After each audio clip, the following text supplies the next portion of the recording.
I tried to tell my my dad I was just smoking a little pot, and he said, "Well, Tony, back in my day, the person who had the scales and stuff was selling the drugs."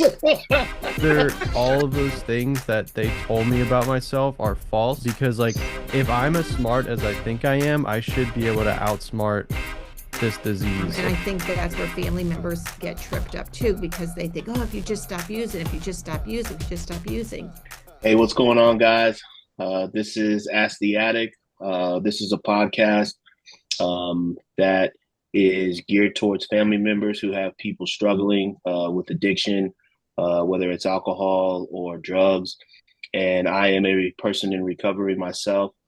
And this is something that, I do for if I can just help one family member out somewhere, learn the mindset and learn, maybe something through me, that relates to their loved one and maybe help them, encourage them, and give them hope that, never, this journey is never ending.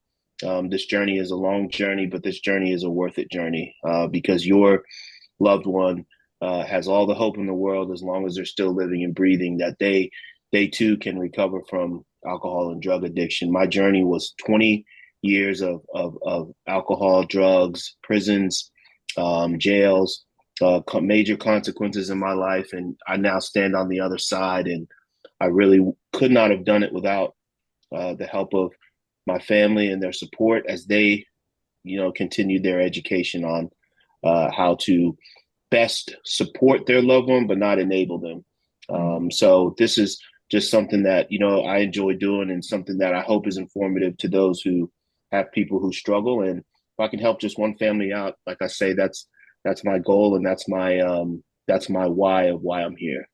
Thanks, Tony. Welcome, everyone. My name is Matt. I am a recovering alcoholic, coming up on 4 years sober, God willing, in March. I'm also a drug and alcohol counselor. I've been doing that for about 9 months now. I'm in the field for about 2.5 years working. And I've been working with families for about as long as I've been in the field and working with Mace. And I really enjoy that because it's a totally different look on the other side from, what I get in my own experience going to meetings and working with clients. I see like, okay, here's how this affects other people. Here's how I affect other people. And I really like doing this podcast. And I encourage anyone that's watching, whether this is your first time or your sixth time, I think we're on episode 6 here, to, share this with other people in your life. We have this great community on this family support Zoom that we do on Wednesday nights. The meeting description info is going to be in the description below. But that's open to anybody that watches this, whether it's a friend, a family member, a coworker, someone that you've never met if you post it on Facebook. I think this has the potential to impact a lot of people outside of the individuals that Mace, Tony, and I already do work with, and I would really love to see it be able to create that impact for someone who might not feel like they know what to do or they don't have the resources that some of us do have and get access to that. Thanks, Matt and Tony. My name's Mace, and I'm a family member of somebody who's in long-term recovery.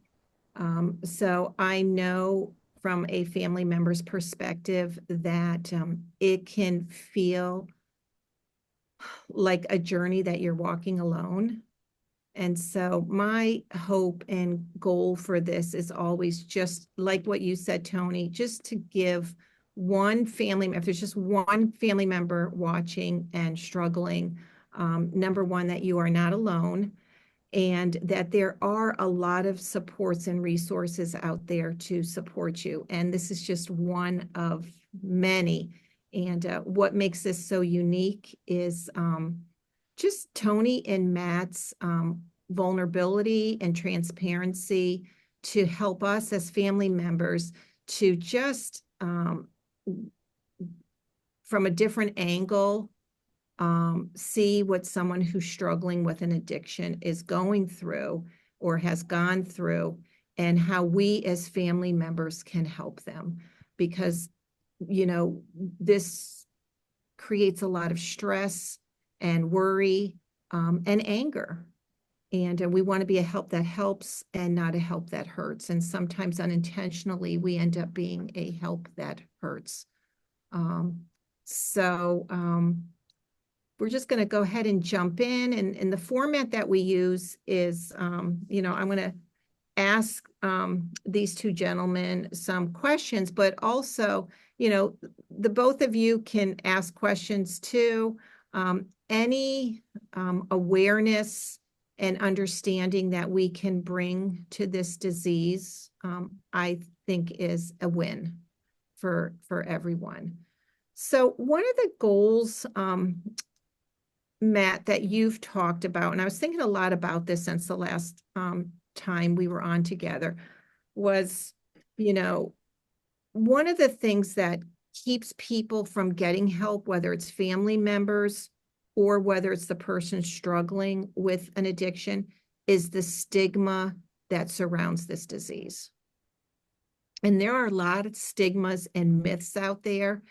And what I want us to just kind of talk about tonight is how those myths and stigmas impacted on you, possibly still impact on you, and how they impact on, the people that you're trying to support. Both of you in your own, journey are giving back and trying to support folks who are struggling with addiction. So how this impacts on the person who is struggling. So, and I'm sure I'm not going to be able to list them all. I know that we're not going to be able to get through them all during this time that we're here together. And if you feel like there's one that's more prevalent than another one, and maybe that would be a good place to start. Like, each of you give me, what would you say is a stigma that really can impact on someone's journey to get into recovery, and even when they are in recovery? So we can kind of take it from any angle, because a lot of the families that are listening, their loved ones some are still using, some are in treatment, some are in early recovery. And how we support them looks a little bit different depending where they're at. So who wants to jump in first? I first of all, I love that topic, and one of the biggest stigmas that I can remember when I was some 20 something years ago, when I first tried to get sober, was that a lot of, and this was back in the early 2000s. So I think the society and culture is in a much different place now, with everything from addiction to mental health being really on the forefront, on TV as we see it now, with entertainers and sports guys. And, it's more of a household common thing as to, we don't cringe, when we hear the word alcoholic or addict or this person's mental health. It's more of a common thing. But back in the early 2000s, when I first tried to get sober, the one of the things that stuck out to me was that this is a matter of willpower. And it was the debate between this is a matter of willpower and this is a disease. And, because there are many people out there that drank heavily in their younger years, especially, people that graduated college. Yeah, I partied hard. I did all that, but I put it down. Why can't you? And so that stigma was surrounding, myself, and my family members, I'm sure, as to where, all the consequences that I was beginning to receive. There was that, old debate of why, your son got arrested.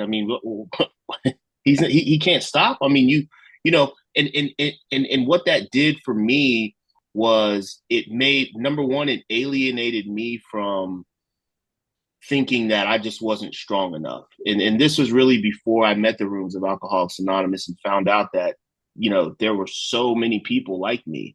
There were so many people who had tried everything they could and didn't want to even drink or use drugs anymore, and they just couldn't stop. And until I met those people, I kind of carried that stigma around as why can't I stop? I mean, I had plenty of friends who I partied with in high school and when I went to college for a couple of years that stopped, but my party continued and so I think that one once once the family put that down, that can change an alcoholic. In my story, I mean that changed. Once my parents would be asked a lot of the times, "How are your sons doing?" Well, talking about my brother, Ryan. Ryan is finishing up. He was finishing up grad school at the time, and about to get into his career that he's in, and they would kind of shuffle over, Tony, well, Tony's working, but over the years, as I continued to struggle and continue to come in and out, they got more comfortable with, our son has had some struggles. Our son is battling addiction. He's staying sober right now, and we're just hoping that so it became something that the family was willing to talk about to other people who had a genuine concern, or a genuine ask of, we wanted to know how your sons were doing. So the more that they got comfortable with it, the more that propelled me in my walk as to say, hey, I'm still a part of, I'm still loved. Let me give this another try and let me keep going. So I think a lot of the times out there, it gave me motivation, in order to put forth a better effort in my own sobriety. Mm.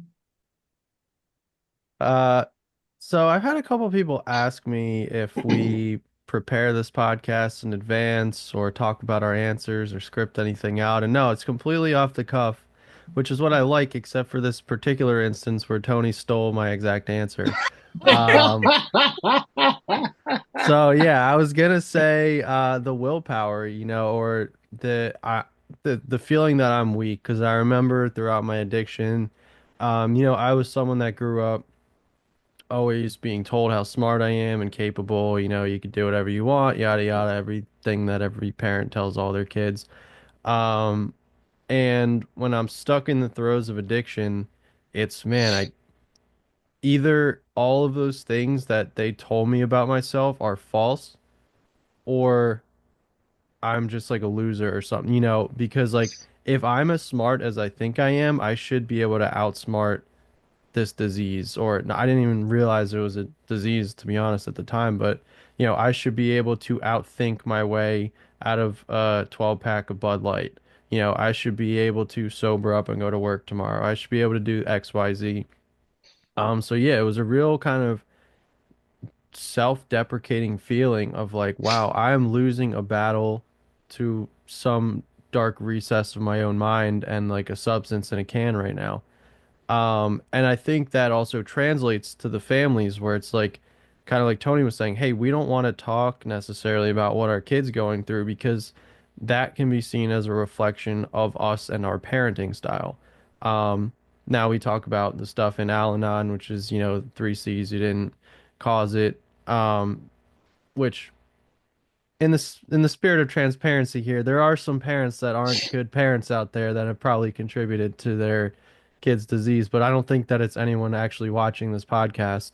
Um, so, you know, if if I had known what I know now about addiction and how it's just, it's not a battle of wills. It's literally a chemical process in your brain and all of these things happening. I don't think I would have beat myself up as much, and I think I would have gotten help a lot sooner. Yeah, when you think about it as willpower, and I know that there are definitely a lot of family members that just, you know, mistakenly think that it is a matter of willpower slash choice. Um, and that does it. It impacts on how they interact, and there's a lot of judgment and guilt and shame around that stigma, that myth. Um, I just want to go back to something that you said, Matt, because I want to. Oh, I know I'm gonna get in trouble for that. Well, no, which one? What? No, no, go ahead and say what you. No, no, no. Just so yes, families, the three C's of Al-Anon. Yes, you didn't cause it. You can't control it, you can't cure it. Absolutely. And then if anyone's familiar with the bomb, the Be a Loving Mirror that was developed by Beverly Buncher, she's got a book out there. It's awesome. She's got a great program. I want to put a shout out to her. She actually added on four more C's. But when you mention that C, family members, they didn't cause it, but then you said some family members do contribute. And absolutely. And family members do not cause it. We're either contributing to someone's use or we're contributing to their recovery. But there's a difference between contributing and causing. So I just wanted to kind of like punctuate that. The other thing I want to say too about the willpower, this kind of falls into it too. And I don't know if either of you experienced this, but there's also this sense that folks who are struggling with an addiction, they also have some kind of a broken moral compass that, adds to the whole mix of the shame, the guilt, the judgment, and I've heard family members say this, like, there's something like morally wrong with this person because if they were in their right mind, they wouldn't steal, just the behaviors that go into, that come along with an addiction. So I don't know if either of you experienced that or you know of folks who have, and how that has a negative impact too. Yeah, so in the other age old debate, and it happens amongst alcoholics and addicts, and I'm assuming that it happens with family members of alcoholics and addicts was I born like this, or did the drama that a lot of times it's family members, and abuse that happens at a younger age, or outsider that we had a traumatic experience when early on in our lives, and that caused that particular person to rely on chemicals in order to erase that in their memory, and that's a for me, and I think too, I think this is one of those ones where it's a famous thing of two things can be true. I think that, when I came out of the womb, my mom's womb, I think that I was an alcoholic. And what I mean when I say that is I think that my thinking, my character defects, I think that those things were ingrained in me and not something that was put on me, because, when I tell my story, a lot of the times, and you do when you hear, across the rooms, people tell their story, they tell of, their father or their mother or their brother or their sister or their grandmother or grandfather who was alcoholic and lived with them, and it was passed down through the family, and they had their first beer from their mom or their dad or whoever gave them their first drink and used to drink with them and all those kind of things. But I mean, the question still looms, what were you like before that first drink? For me, my story depicts of a family who has no alcoholism or drug addiction in my immediate family. So I didn't even really see alcohol, definitely not drugs. I mean, that goes far from saying, but I didn't see alcohol in my house really growing up. So how can a person that grew up in that environment and didn't have any major trauma happen to them when they were younger end up on drugs by the time they were 18 years old pretty heavily? So I think that, that age old debate, I believe, and if you had to ask me, well, Tony, which one is it? I mean, I believe that you're either born alcoholic or you're not.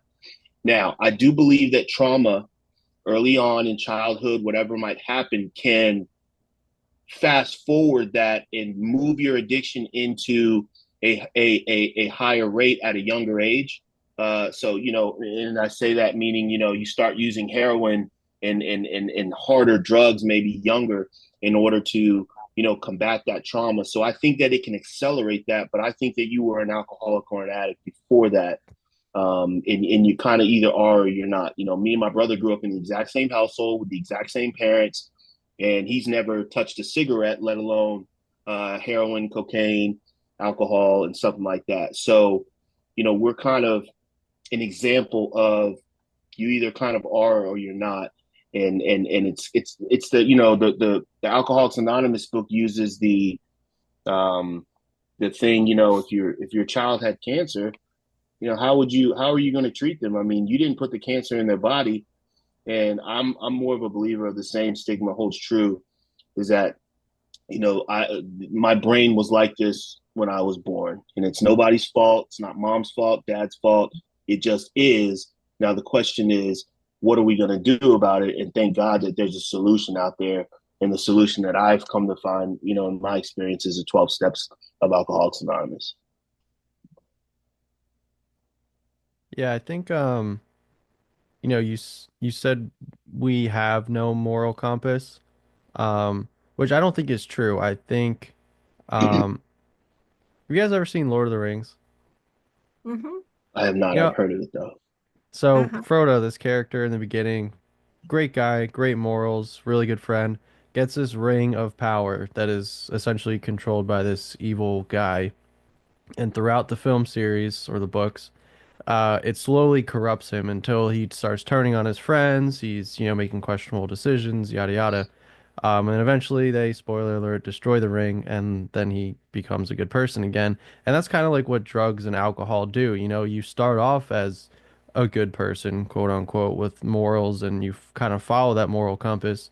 And then as addiction takes root, it's not that that entirely goes away, but it's that you kind of have to ignore it in order to survive. And then it gets harder and harder to actually see, I think. And it's not, when I'm lying to my parents and I'm making up excuses or I'm calling out of work or, stealing from somebody, like whatever, like I know that it's wrong. And I have to have a moral compass in order to know that it's wrong. Mm, I just don't care at that point in time because I'm more worried about my own needs than their feelings. So I think that's like kind of the differentiator there is like it's still there, and when you get sober, it can come back, but you kind of just have to learn to ignore it and become this person that you really aren't in order to maintain this habit that you have. yeah. Yeah. And Matt, I think you're speaking also to just the hijacking of brain that addiction does. I mean, it hijacks your pleasure system and the stress response so that you're in this constant survival mode. So it's like when I'm in survival mode, it's like that's why people in a room where there's a fire, and people all start running for the exits and trampling over people because when you are in survival mode, you become singularly focused on getting to safety, getting what you need to feel safe. And that's how drugs and alcohol hijack your brain. You're just singly focused on getting another drink or a drug. Um, so yeah, it's just you're in survival mode. And your brain has literally been hijacked.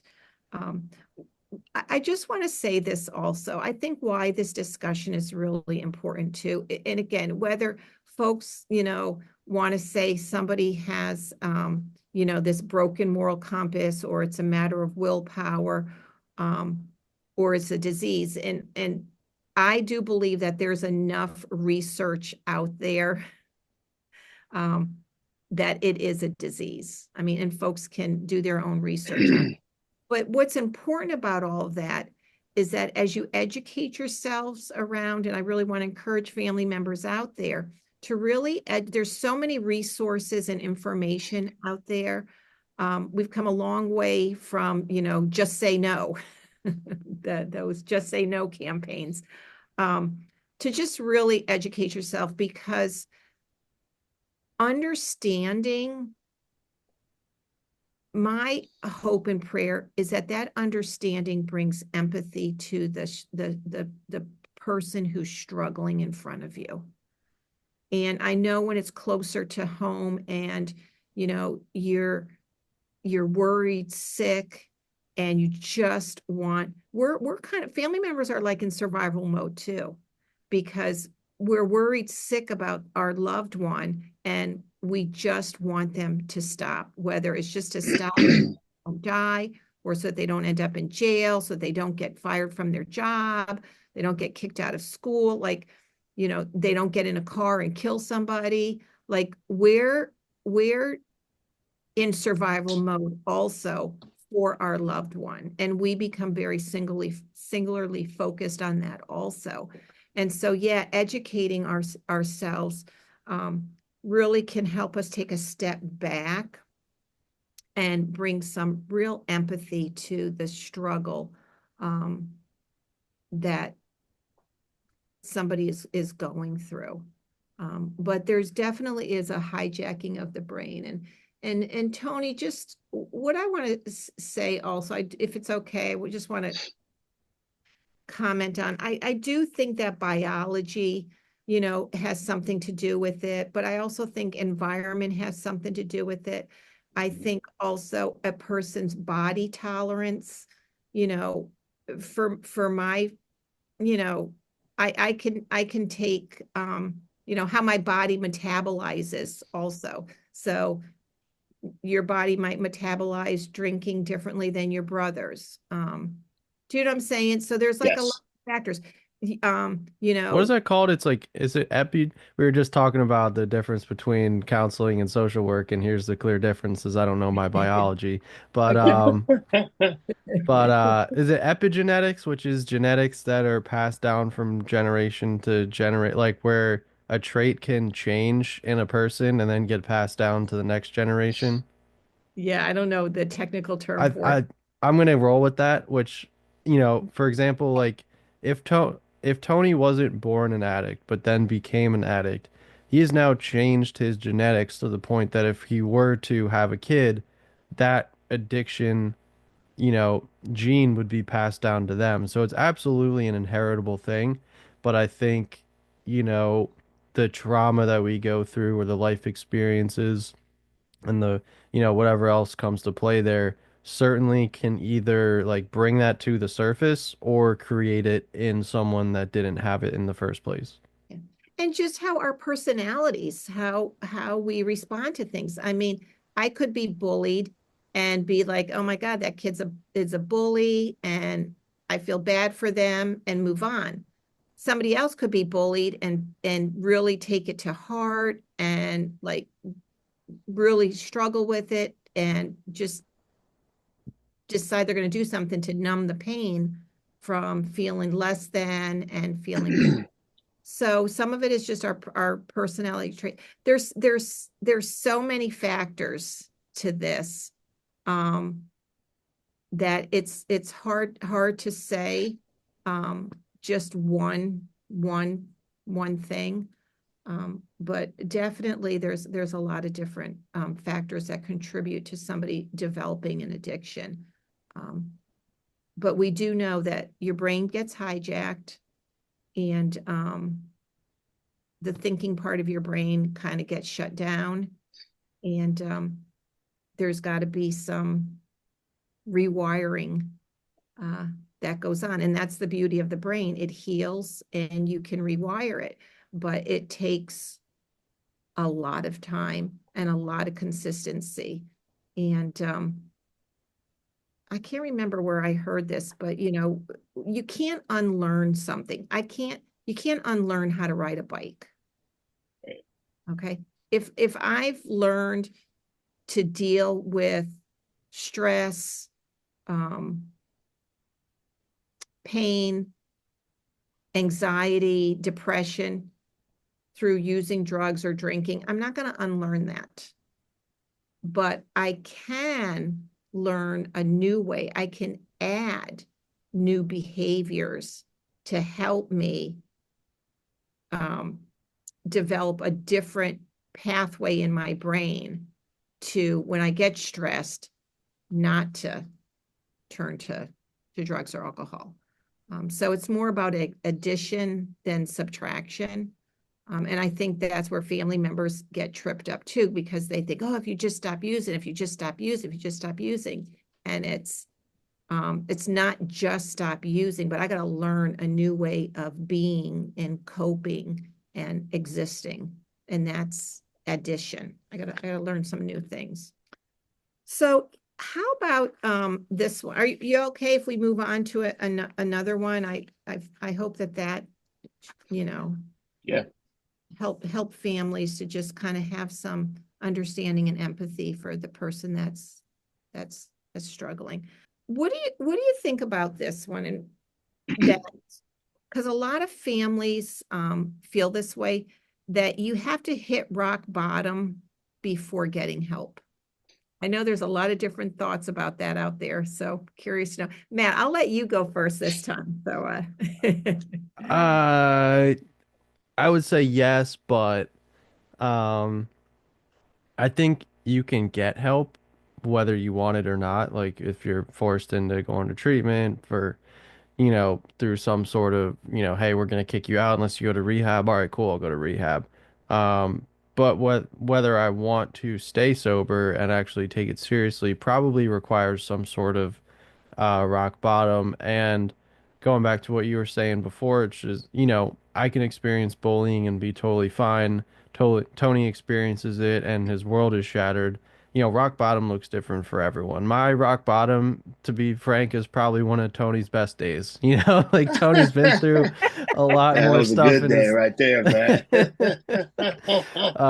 Tony's been through a lot more stuff in many more years than I have. But, to me, it just kind of, I hit a point where I was like, I don't want to be this person anymore. I can't live like this. I hate the way that I feel about myself physically, mentally, emotionally.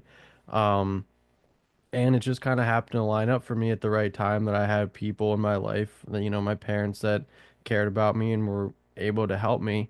But if I was, and this is why family support is so important, because if I was left to my own devices, I would have continued to suffer for months, if not years, before. Mhm. Because I didn't even realize rehab was like a thing that people do, to be honest. Like I thought it was what like Lindsay Lohan and Kurt Cobain do or so. I didn't realize regular people like me go to rehab.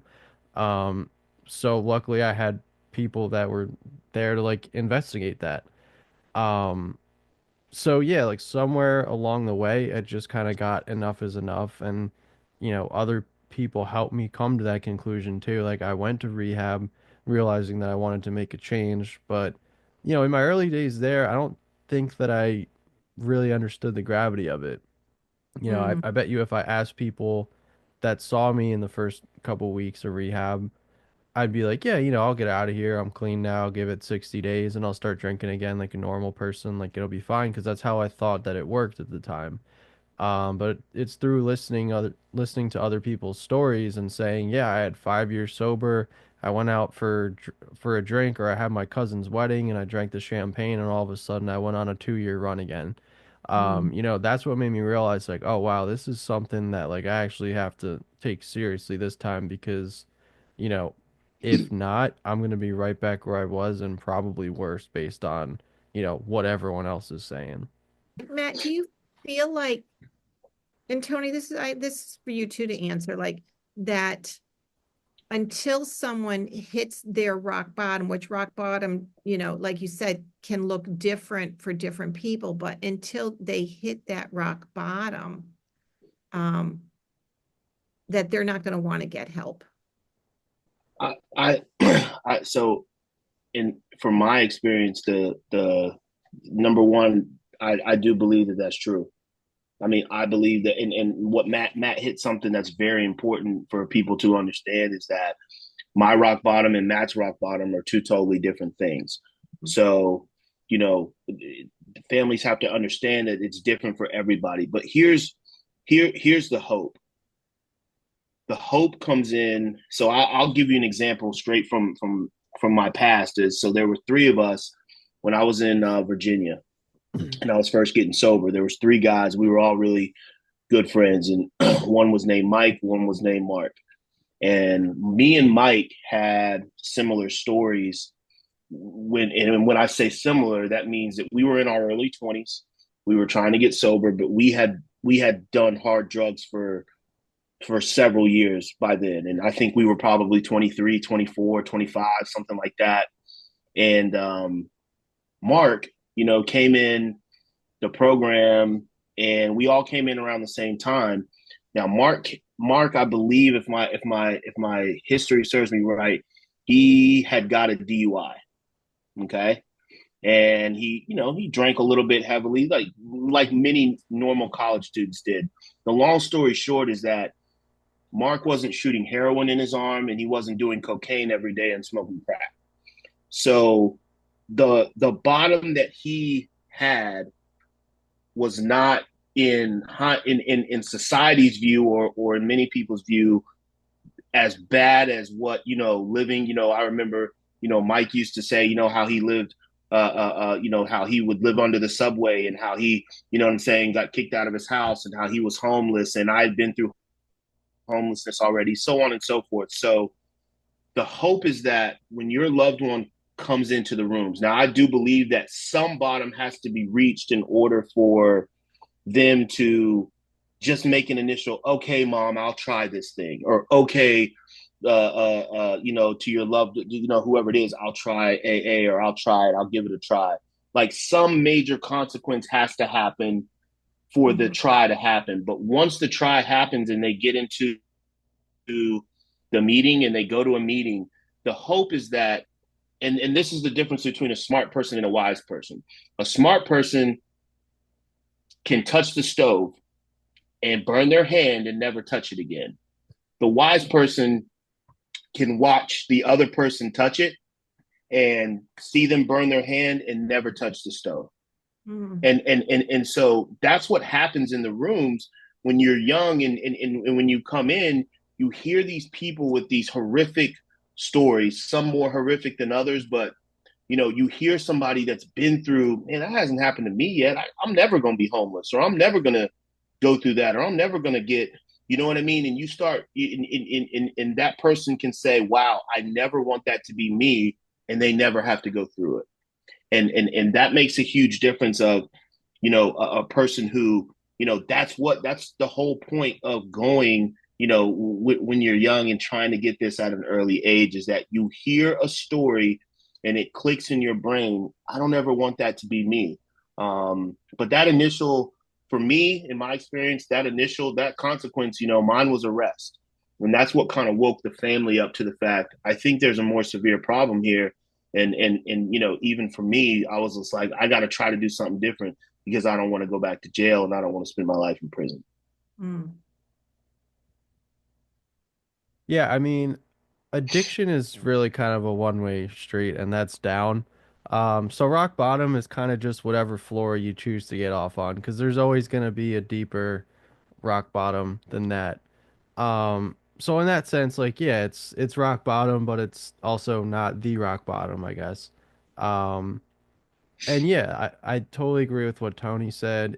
It takes a lot of, you know, self-awareness and insight to be able to have that ability to see that, hey, the life that this person led could be my life. I think that's why meetings are so important. And I remember being in rehab and talking about the stuff with my counselor, and he was saying, well, read this part of the big book. And I flip it to there, and it has this whole paragraph on we tried everything to control our drinking. We tried switching from whiskey to beer, drinking only on nights or weekends, never alone, et cetera, et cetera. And like, these were all thoughts that I literally had myself. And I was seeing someone that wrote it in a book that's been taught to millions and millions of people. And when I read that, I was like, wow, there's actually something to this, and I need to take this seriously. So would you be able to give any suggestions for family members? What kind of suggestion would you give for them for helping their loved one to, get help before they hit rock bottom? The rock bottom, so to say, was my first drug arrest, and that's what kind of I mean, yeah, Tony went out every weekend. We know he goes out and stays out till 2, 3 o'clock in the morning. But yeah, it's just normal 19, 20, 21-year-old behavior, And but when I got arrested, and it was in the police report that I had baggies, I had scales, I had things that weren't common just for a person who was smoking a little pot. I tried to tell my my dad I was just smoking a little pot, and he said, "Well, Tony, back in my day, the person who had the scales and stuff was selling the drugs." so, I had to come clean at that point. But um, I, I think that when it's important for the family, at that point, my family said, "Listen, there's something bigger going on here. We think you have a problem, and we're going to suggest that you examine the world of sobriety." And I think that was a critical point, because at that point my mom and dad kind of had to hand over to the fact that we hope while he's in there he hears something that he needs to hear, and that he ends up staying sober. And it was, I think, along the years they learned through their education and stuff that they would physically never be able to keep me sober. They would never physically be able to, be there every step of the way, and make sure that I was going to meetings and make sure of this or that. But what they learned was that there was a whole community of people, and even at that time when I was in my early 20s, my age, who were living a life without alcohol and drugs.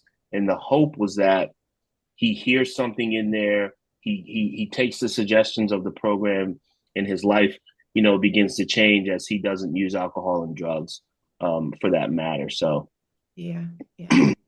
One of the things I think I hear you saying, and you keep me honest here, that your parents they got out of denial. And I think that's the suggestion, like for family members to get out of denial. They didn't, I mean, I don't know how long, you know, and when I say denial, like, oh, it's not as bad as it seems, um, you know, and I know I was in denial for a long time, yeah, and because see, Mace, as long as you are denying it, it's easy for me to say I'm not that bad.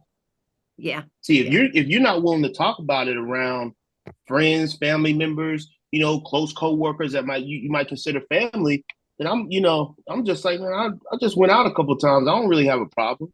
yeah, But as yeah, soon as you deem it, hey, listen, I got to tell you, I mean, my Tony is doing some bad stuff, and he's in a lot of trouble, and we don't know what to do. We think that he has an addiction problem. As soon as it's put out on the alcoholic and the addict mind for the first time, and I can remember when my parents started to tell family members and close people around them, Tony's got a serious problem. And that red flag goes off as, this is going to run out at some point. They get like they say, the jig is up. You know what I mean? When the bank robber gets caught and the police are behind you after you just walked out of, Wells Fargo with $1 million, and the police are behind you, the gig is almost up. So that was like the first telltale sign of, I got to start figuring out how to weave and bob my way around, trying to hide this. And that can last for a while, but as the walls begin to close in, sobriety becomes, closer and closer, I believe, and becomes more attainable, for the alcoholic or the addict. I think emotion conveys a lot better than information to people that are using substances. So I see a lot of people in the families that we work with, they come on and they're absolutely like in shambles, like breaking down, crying, anxious, hysterical. I don't know what to do. But I bet that's not the side that their kids or their loved one is seeing. They're seeing the anger or the denial, or I'm going to keep it together because someone in this household has to. Um, and for me, like my parents could have told me 5,000 different ways, like you're drinking too much. And I take that as, oh, you're my mom. Of course you're gonna say that, or you don't get it, or you're old, or you didn't live this way. Like whatever the excuse or the reason is, but like when my parents came to take me to rehab and I see my mom breaking down in front of me and I see my dad looking like someone just like made his brain explode because he's so like confused, like that's what stuck with me. And that's like what made me want to go get help because, going back to, I still have a moral compass. It's still in there. And like, as much of a rock bottom as I was at that point, the second that they walked in the door, I had a lower one. Because now I said it's not just about me anymore. It's about these people in my life that I'm affecting. And even if I don't care about myself, like even if I'm thinking about drinking myself to death right now, I can't do that to them. So like let your loved one know how it affects you. Don't say this is what you're doing. Say this is how it hurts me and show them that because I guarantee you that'll be more impactful. Yeah, probably more impactful too than screaming and yelling and lecturing and Yeah, because it goes from don't tell me what to do and I'm getting defensive to oh my God, I can't believe I did this. yeah, they say that, denial is the glue that holds the whole system together because there's Mm. denial on your part, there's denial on my part, and denial on the family's part, in my opinion, keeps folks from hitting their rock bottom. And I don't mean like a rock bottom of, death, but just that rock bottom of being held accountable and responsible for your actions. Like, like just being a mirror and not over, you've heard me say this before, not over functioning, because we have a tendency as family members to over function because we don't want you to get fired from your job. So we're going to be calling you out. We're going to be blowing in that thing to get your car started.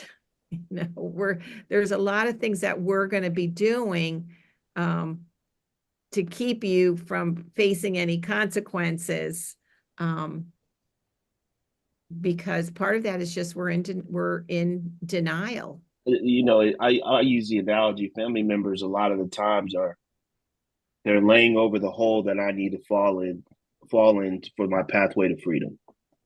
Wow. You know Wow. what I mean? You're trying to save me from the sinkhole that I keep almost going in, and that's my pathway to freedom. That very sinkhole that you keep blocking, whether you're putting a roof over my head for the 19th millionth time, and I've been stealing from you, whether you're calling my boss talking about, oh, he won't, little Timmy won't do it again. I'll make sure I'll take him to work personally. You're driving people to work and all kinds of stuff like that. You gotta stop that. I need to go in that sinkhole so that I can be free. And it took my family a long time to realize that, and the more they realized that, that they finally uncovered that sinkhole, and even though they were there as a support and some hope for me, that very sinkhole is the one that I fell in, and that's led me to the freedom that I have today, from sobriety on a day-to-day basis. So Tony's sinkhole analogy reminded me of something Yeah. else. And this might sound familiar to some people, but I actually really love this, and I think it's a good thing to like wrap up on here and talk about. It's Portia Nelson's autobiography in 5 short chapters. Chapter 1, I walk down the street. There is a deep hole in the sidewalk. I fall in. I am lost. I am helpless. It isn't my fault. It takes forever to find a way out. Chapter 2, I walk down the same street. There is a deep hole in the sidewalk. I still don't see it. I fall in again. I can't believe I'm in the same place. It isn't my fault. It still takes a long time to get out. Chapter 3, I walk down the same street. There's a deep hole in the sidewalk. I see it there. I still fall in. It's habit. It's my fault. I know where I am. I get out immediately. Chapter 4, I walk down the same street. There's a deep hole in the sidewalk. I walk around it. Chapter 5, I walk down a different street. So I Wow. really love that because I run a group on this often, and it kind of takes you through the stages of change, which would be like pre-contemplation, contemplation, preparation, and action. So the beginning couple chapters, you're not even aware that there's a problem. There's a hole you fall in. You're in denial. It's not my fault. There's nothing that I should do differently. But as you continue to fall in, you realize this is a pattern of behavior that I need to change, and here's how I can take the steps to avoid this hole. And first, it starts by trying to skirt around the hole and then realizing like I need to just entirely change what street I'm walking on.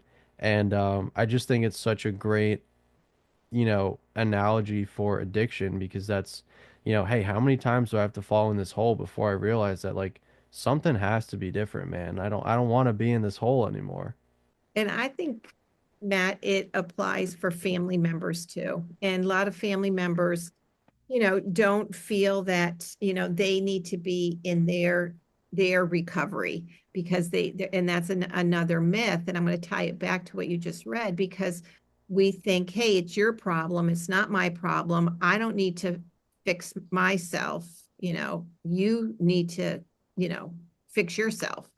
And not realizing that, and that recovery, another word for recovery is well-being. And so, I'm not well. Like I am in worry, stress, anxiety, depression, anger. And so I need to recover my well-being also in the process. And I do a lot of those same things when I'm interacting with my loved one, whereas like I'll just keep screaming and manipulating and then even break down and cry and just, and nothing changes. And then or it might get better for a minute, because you feel guilty or something and you make a promise and then it's just back to the same thing. And then I'm back yelling, screaming, then depressed. So I do the same thing. I, keep falling in that same hole.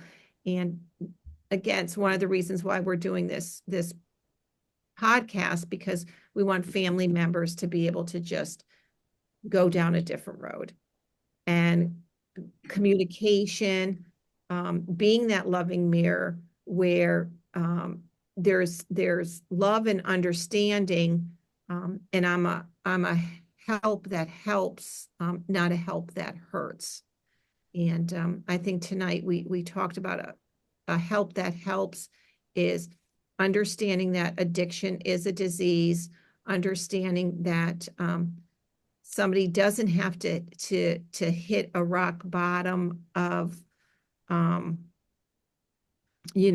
death or jail, that they can get help before that, before they lose their job, before they lose the supports around them. There's some people, and we've seen this, I'm sure both of you have seen this in the treatment centers where you have a family day and there's folks in there who have their family have just cut them off totally. And that makes their road to recovery that much harder. And I've seen the pain and the upset that they go through because, they don't have family. Family has cut all those ties from them. So yeah, what did I leave out for us just wrapping it up and some takeaways for the families? Yeah, this was a really great topic tonight. The rock bottom was is what sticks out to me, and you have to allow your loved one to go through the pain that is necessary in order for their freedom to come. And that's easier said than done. But I know for me, it was true in my story is that I had to go out and get my own pain in order to take this program seriously and in order to give it everything that I had, in order to, stay sober a day at a time. And, you know, I put my family through a lot over the years.